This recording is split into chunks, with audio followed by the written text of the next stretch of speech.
Okay, today's adventure, we're going to the Corning Museum of Glass in Corning, Pennsylvania.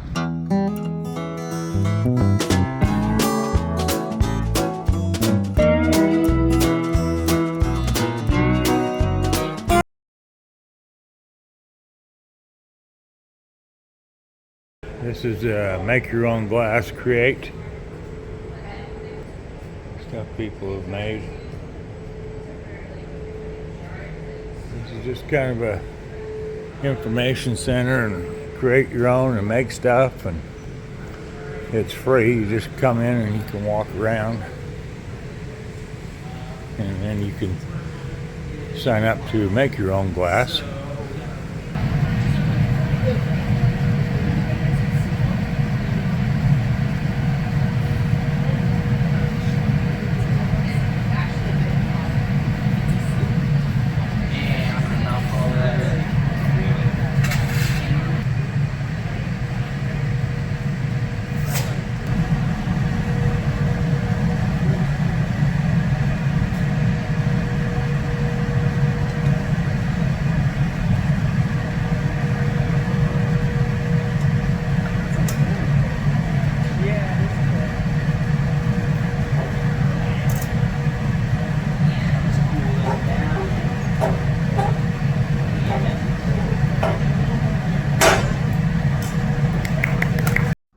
It was interesting to watch these people do work and make this glass, and look at some of the items some of the customers and people have made that are on display. It's something I could never do, but it was interesting to watch them.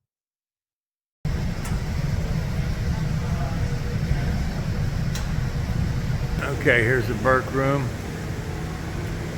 and they've got some interesting pieces that people have made, all out of glass. I mean, this one's pretty amazing here.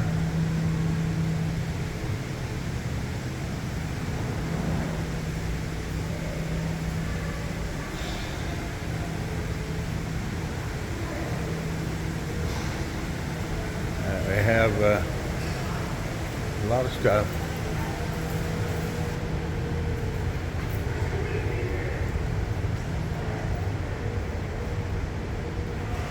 Well, yeah, you want some hamburger and fries? I like the guy on the surfboard.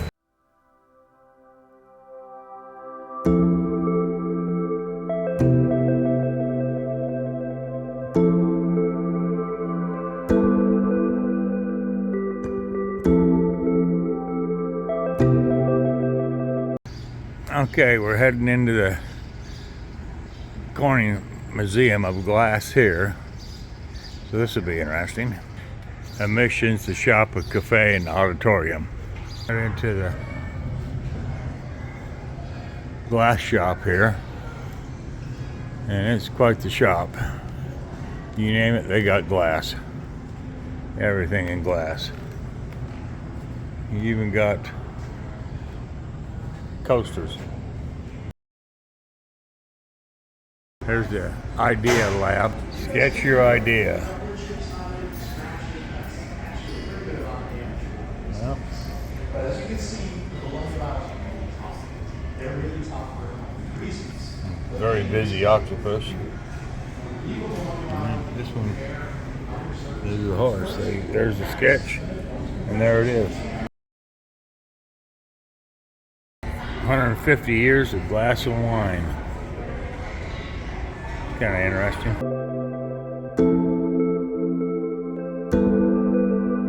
Okay, you got tasting wine. If you drink wine, do you drink red and white in different glasses? Good question, guys. Glass bottles are preferred to stoneware bottles because stoneware bottles are apt to leak and are rough to the mouth.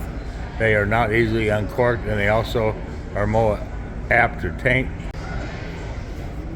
Storing wine, how's that for a little server?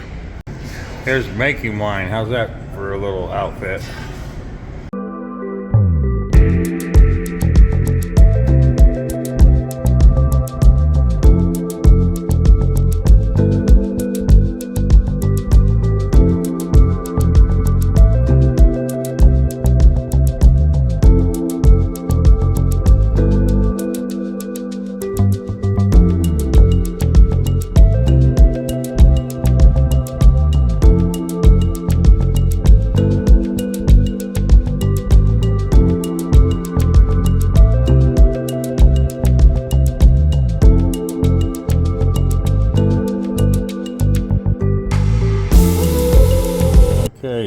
Egypt, 1450 to 1150 BC.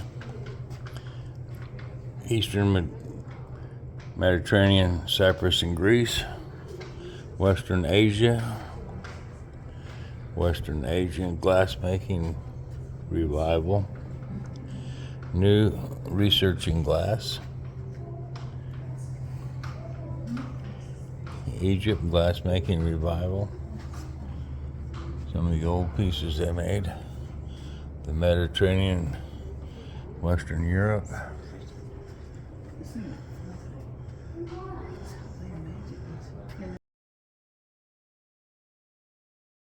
This is a drinking barrel in northern. From the 17th century. 17th century. You talk about a little barrel to drink out of, man. That's quite the little barrel. These glasses here were mainly used in the lower countries of Germany. Oh, there's a lot to look at, a lot of history. Lots of things to look at here. Yeah, there's some more German enameled glass. Okay, who wants a glass table and a great big bowl to put drinks in? And that'd be something.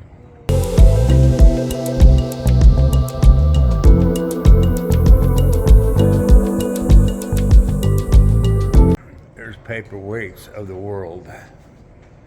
You get lots of paperweights.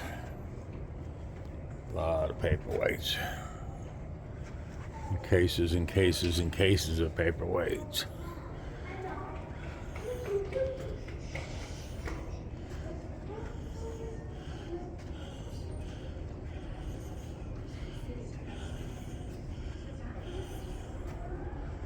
And if you need a great big one, they just happen to have one in a glass case here. Here we are, Crystal City. The Corning, New York, the Crystal City. The story of glassmaking in the Corning begins with Ellis B. Hungerford, a Corning businessman with a patent for glass window blinds. Because there were no glassmaking facilities in the region, he founded and manufactured elsewhere by a former relationship with the Hewington family and the owners of Brooklyn Flint Glass Company. In 1868, the Hewingtons decided to relocate their company from Brooklyn to Corning. The town was transportation center for canal and railroad networks, making the abundance of natural resources like coal for fueling glass furnaces more accessible. Corning was far enough west to escape rising costs of growing unrest of established labor on the East Coast.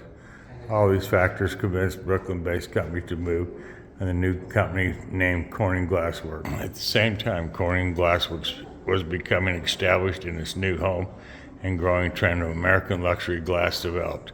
Masterfully cut and high-quality lead glass tableware we know today as brilliant cut glass. Corning became the leading center for this style of glass. Dozens of new cutting firms were started achieving international recognition and innovation designs.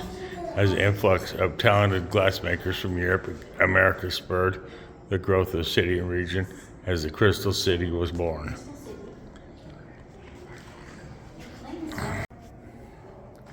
Yeah, it's quite crystal bowls. I got lots of crystal.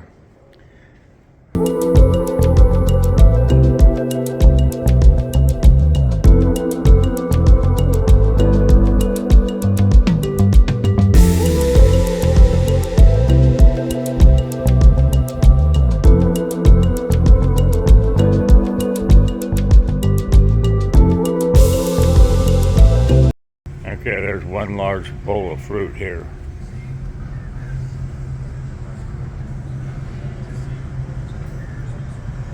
It's quite the building in here. And to see the effect of all glass shops, seeing more business, seeing more interest, and having more knowledge. Blown away. That's cash in the market, that's really been the greatest effect.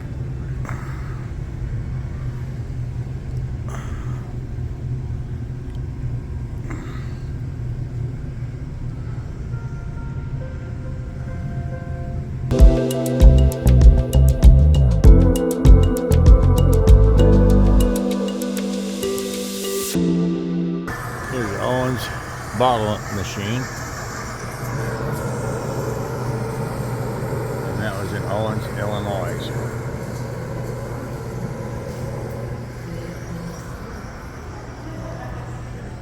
Okay, interesting little upstairs up here.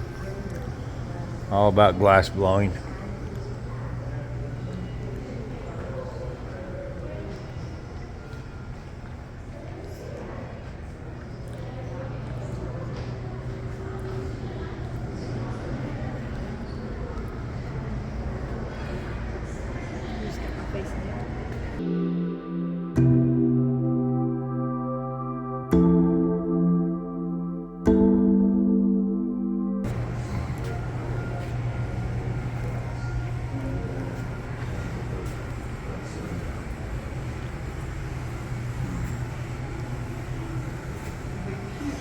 Yeah, 1959 Pyrex.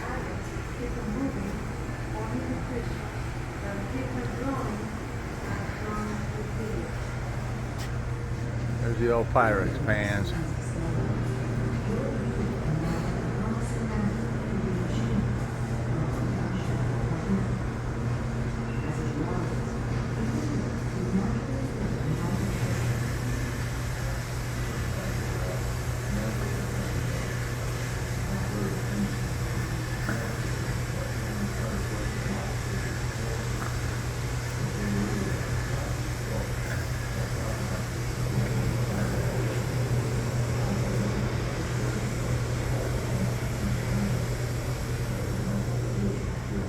Yeah, my mother had a coffee pot like that on the left.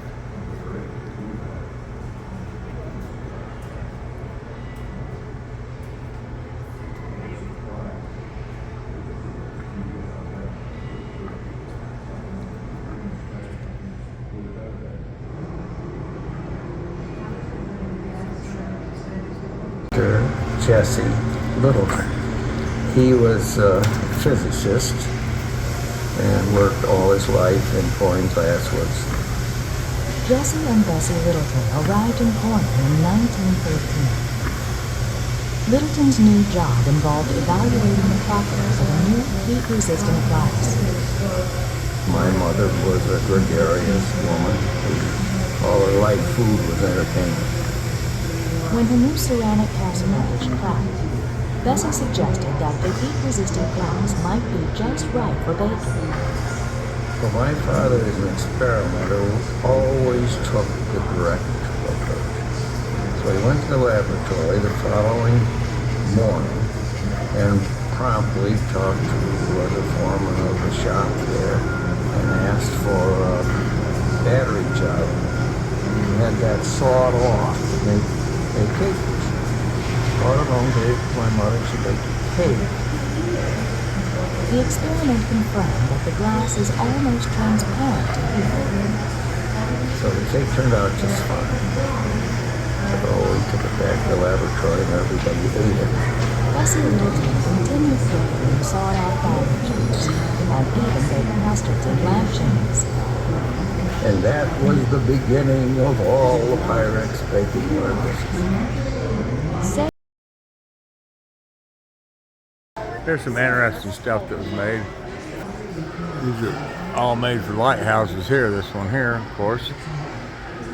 And the railroad signal.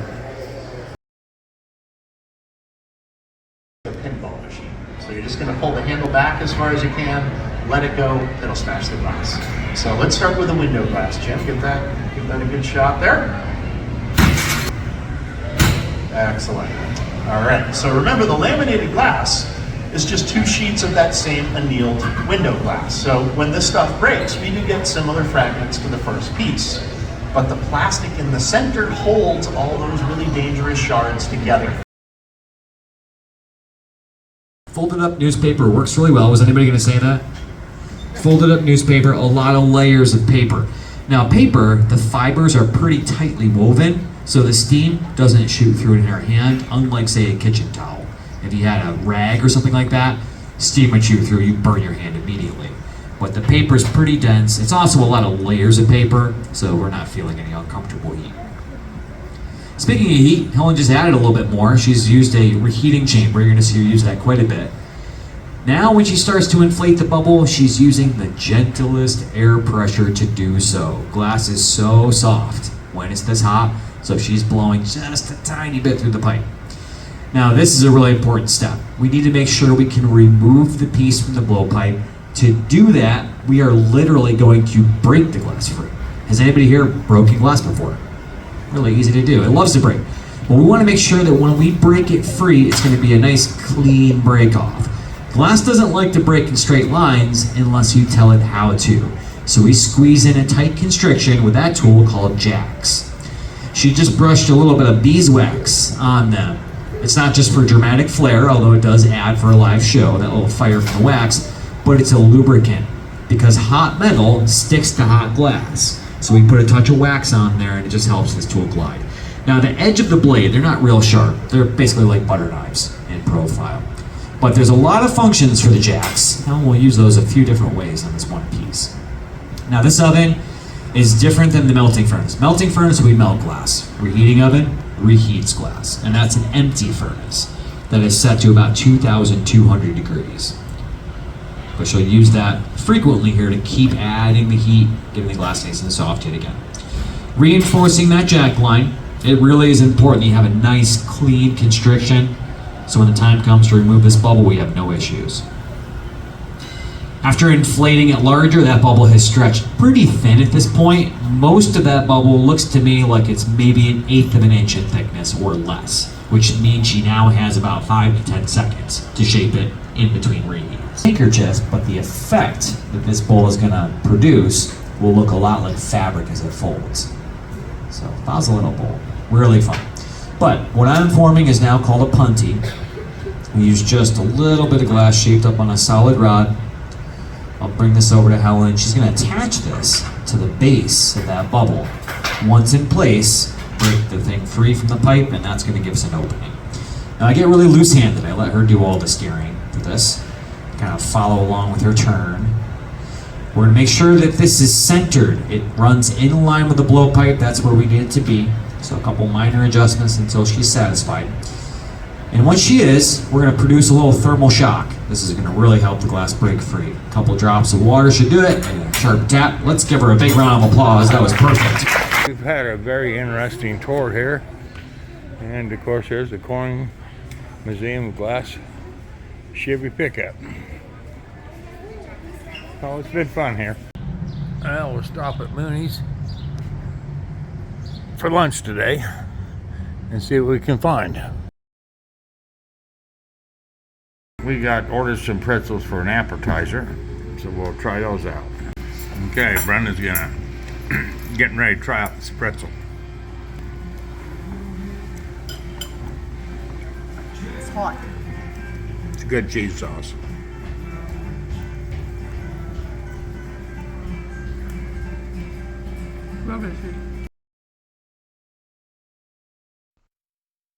So we have a half-size order here of the lobster mac and cheese. And along with this, we had a Reuben sandwich with fries. We ate the Reuben sandwich, we split that, and then took the mac and cheese, what was left of that, home. The food was great. We had a wonderful time today. So like, subscribe. Thanks for watching, and we appreciate your comments. Have a great day.